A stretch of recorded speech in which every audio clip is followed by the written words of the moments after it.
Wingeach, and I am also a District 13 lady. I would like to thank the senators of the Health and Human Services Committee for having this hearing today. It is a pleasure to get the opportunity to talk with you about something deeply important to my family and me. As I mentioned, my name is Rebecca, and my husband Jacob and I have 3 children, and we are expecting our 4th baby in August. Our first child was born at home in California, where we attended by 2 licensed midwives. And thank goodness, because I had a 44-hour labor. In a hospital, I probably would have had to have fought very hard not to have a C-section. But at home, because the baby's heartbeat stayed strong and healthy, it was a non-issue. Anyway, by the time I was pregnant with my 2nd child, we had relocated to Nebraska for my husband's job. He works for the federal government as a regulator. As you might imagine, licensure is very important to him, and neither of us felt comfortable having a home birth in a state where no such oversight existed. However, we had done extensive research into the safety statistics of both hospital and out-of-hospital birth during my first pregnancy, and neither of us had any desire to step foot in a hospital unless my health or the baby's health warranted it. We wanted a home birth, and we felt like we had no options in Nebraska. Luckily for us, my husband's mother lives in Topeka, Kansas, where there are both legally practicing licensed home birth midwives and an out-of-hospital birth center. Seeing as we were already going to be away from home, we opted to have our baby at the birth center. I planned to go to my mother-in-law's house 2 weeks before my due date with my toddler son and settle in. My husband had to remain behind and work in Omaha.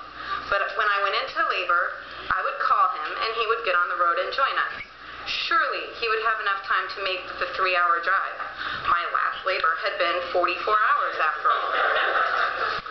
Unfortunately, it didn't work out that way. My 2nd baby came much quicker than my first. Even though I called him to come as soon as I was sure I was in labor, he couldn't drive fast enough. I had a beautiful, easy birth at the birth center, but when my daughter made her first cry, my husband was driving on a highway someplace in Kansas with no cell phone reception. He missed her birth. And there's no getting that back. There are no do-overs. Now I am pregnant again. Thankfully for us, there is now a freestanding birth center in Bellevue run by a certified nurse midwife. It is only a 35-minute drive from our home in North Omaha. But my husband and I would both dearly love to have this baby born at home. My 3rd baby came even more quickly than my 2nd, and I would much rather have a midwife come to me than hope I didn't deliver on the road. Thank you for listening to me today. Please advance this bill to the floor for a vote. Nebraska's families are just as deserving as the rest of the country for licensed home birth professionals. Any questions?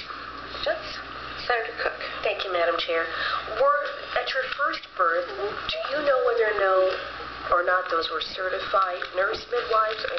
California has a different licensure. California has both certified nurse midwives that can practice home birth and certified professional midwives that can practice home birth. Okay. One was a certified professional midwife. The other was actually had her RN, but then instead of getting her master's in midwifery, which would have made her a CNM, she also chose to have the CPM credential. So they were both certified professional midwives. All right. Thank you. No problem. Any other questions? Thank you. Thank you.